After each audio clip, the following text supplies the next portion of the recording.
Alhamdulillahilladzi faddalana ala katsirin min ibadihi al-mu'minin, wassalatu wassalamu ala sayyidil ghurril muhajjirin sayyidina Muhammadin wa ala alihi wa ashabihi wa sayyidil anbiya'i wal mursalin wa ala alihi wa ashabihi ajma'in.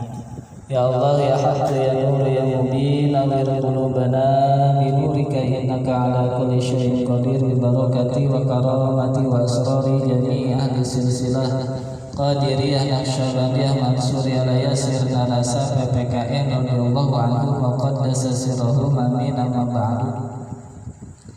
Hadratul mukarramin yang mulia para masyayikh ahli silsilah thariqah Qadiriyah Naqsyabandiyah Mansuriyah Layasir Narasa PPKN, bil khusus hadratu syekhina mursyidina wa murabbi arwahina Sayyid Syekh Muhammad Abdullah Saifullah Masrur qaddasallahu sirrah, lahul Fatihah. A'udzubillahi minasyaitonir rajim. Bismillahirrahmanirrahim. Alhamdulillahirabbil alamin arrahmanirrahim maliki yaumiddin. Iyyaka na'budu wa iyyaka nasta'in ihdinas hadir bersama kita pada malam hari ini. Yang mulia Romo Kiai Haji Muhammad Triharyono, kita doakan beliau senantiasa diberikan kesehatan oleh Allah Subhanahu wa taala. Amin ya rabbal alamin. Hadratul mukarramin yang mulia para kiai, para asatidz, para hujjaj, para pemangku manaqib, para petugas manaqib, ikhwan, akhwat yang dimuliakan oleh Allah. Berkhusus kita aturkan banyak terima kasih kepada Sahibul Bait pemangku manaqib pada malam hari ini, yang mulia Ustadz Dani serta keluarga besarnya. Kita berterima kasih kepada beliau dengan mendoakan beliau semoga segala hajat-hajatnya dikabul oleh Allah. Ibu bapak ikhwan akhwat yang dimuliakan oleh Allah, mari sama-sama kita khidmat kepada Syekh Mursyid malam hari ini. Sungguh berbahagia kita isi waktu kita dengan sama-sama khidmat kepada Syekh Mursyid, dengan sama-sama kita tabaruk kitab beliau Fadlul Syuhur. Tapi sebelumnya biasanya Kiai Kunto itu kalau tabaruk kan banyak ya disampaikannya huruf-hurufnya. Kalau saya biasanya satu huruf saja. Bismillahirrahmanirrahim. Qala Syekhuna al-Arif billah wasil wal musil ilallah as-sayyid Syekh Muhammad Abdullah Saifullah Masrur qaddasallahu sirrah. Wa ammal wawu fi hadha syahri al-wuquf.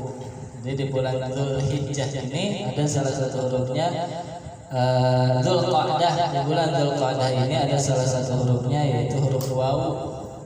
Huruf wawu di bulan ini dimaknai oleh Hadratus Syekh, oleh Abah dengan al-wuquf.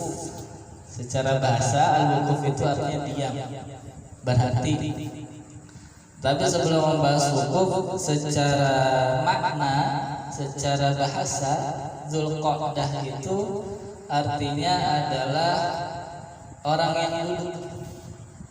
Dari qa'ada yang duduk. Kenapa disebut bulan ini bulan orang-orang yang duduk? Kenapa? Karena bulan Dzulqa'dah itu adalah awal daripada Ashhurul Hurum. Bulan pertama daripada bulan-bulan haram. Bulan-bulan haram itu apa maksudnya? Bulan yang Allah larang di dalamnya untuk berperang. Inna iddatash syuhuri indallahi 12 syahran fi kitabillah. Bulan itu ada 12 bulan. Minha arba'atun hurum. Dari 12 bulan itu ada 4 namanya bulan haram. Yaitu 3 berurutan, 1 terpisah. Yang mana yang berurutan? Inilah diawali bulan Dzulqa'dah. Syawal, Dzulqa'dah, Dzulhijjah. Diawali bulan Syawal, Dzulqa'dah, Dzulhijjah. Dzulqa'dah, Dzulhijjah, Dzulqa'dah, Dzulhijjah, Muharram. Nah, terakhir Rajab. Ini 4 bulan. Diawali dengan Dzulqa'dah, kemudian Dzulhijjah, Muharram, ini berurutan. Setelah Dzulqa'dah dan Dzulhijjah, setelah selesai Dzulhijjah, Muharram. Nanti beberapa bulan kemudian sebelum bulan Sya'ban dan namanya bulan Rajab. Rajab itu juga termasuk haram. Jadi pada saat itu, pada masa Nabi, setiap 4 bulan ini itu haram untuk berperang. Walaupun nanti ada ayat yang memerintahkan kalau diperangi tidak apa-apa walaupun di bulan haram perangi lagi. Tapi pada dasarnya 4 bulan ini bulan haram, tidak boleh. Makanya disebut Dzulqa'dah. Kenapa? Karena pada bulan ini berhenti dari perang. Duduk-duduk istilahnya disilahkan. Nanti Dzulhijjah. Dzulhijjah itu artinya naik. Ini ada filosofisnya, ada maknanya. Siapa yang ingin naik apapun, rezekinya naik, kedudukannya naik, pangkatnya naik, kemuliaan naik, maka naiknya itu maksudnya apa saja? Rezekinya, pangkatnya, kedudukannya tidak akan hasil kecuali dia melewati Dzulqa'dah. Siapa yang ingin ke Dzulhijjah mesti lewat Dzulqa'dah. Tidak akan datang Dzulhijjah kalau tidak ada Dzulqa'dah. Tidak akan ada kenaikan dalam apapun itu kecuali orangnya itu banyak duduk. Oh, banyak duduk, bukan duduk main HP. Makanya belajar zikir itu kita belajar jadi dukun. Belajar jadi dukun. Bukan dukun tukang sembur, bukan. Tetapi dukun duduk tekun. Di mana saja kita duduk, khususnya ada waktu-waktunya. Di luar itu pun, di mana saja kita duduk, kita berzikir kepada makin banyak, makin sering duduknya, makin banyak duduknya, makin tinggi nanti naiknya. Man lam yaqun lam yaqum. Siapa yang tidak pernah duduk, maksudnya duduk wirid, tidak akan pernah berdiri. Karena orang yang berdiri itu habis filosofi saja.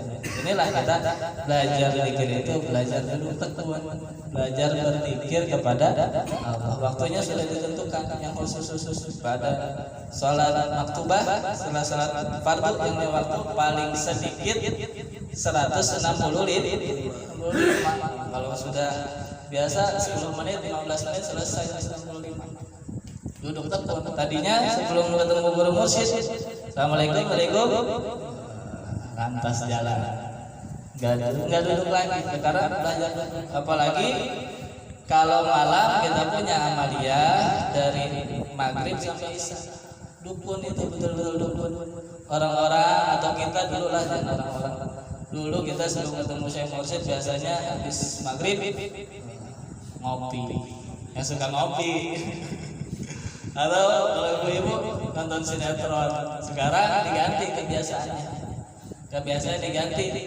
Itu kalau habis maghrib sampai isya kita jadi dukun, melakukan amaliyah dari maghrib sampai isya yang kita laksanakan itu nilainya sama dengan 12 tahun ibadah tanpa jajan.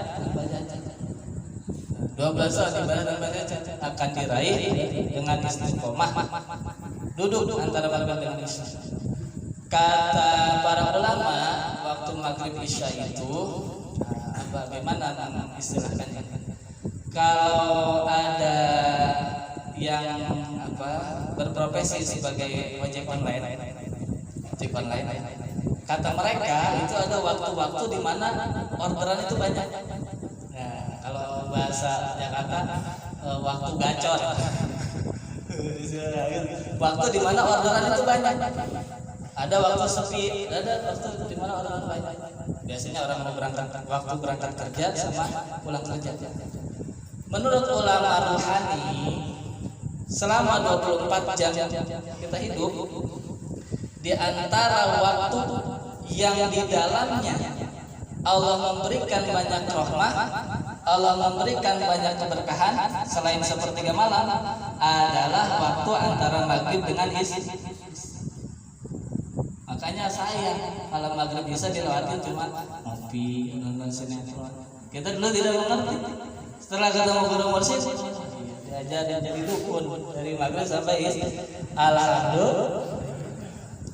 Nah, Dzulhijjah kita belajar duduk supaya naik. Susah dulu baru senang. Karena sulit itu tanda akan dipermudah. Idza daqal amru ittasa'at. Kalau suatu urusan sempit akan menjadi luas hukumnya. Tadinya orang kalau tidak kepepet tidak boleh makan bangkai. Tapi kalau lagi kepepet boleh makan, tapi seukuran menutup laparnya saja, asal tidak mati, nggak boleh nambah. Itu disampaikan oleh Abah, seperti itu pula kita hidup. Kalau sedang sulit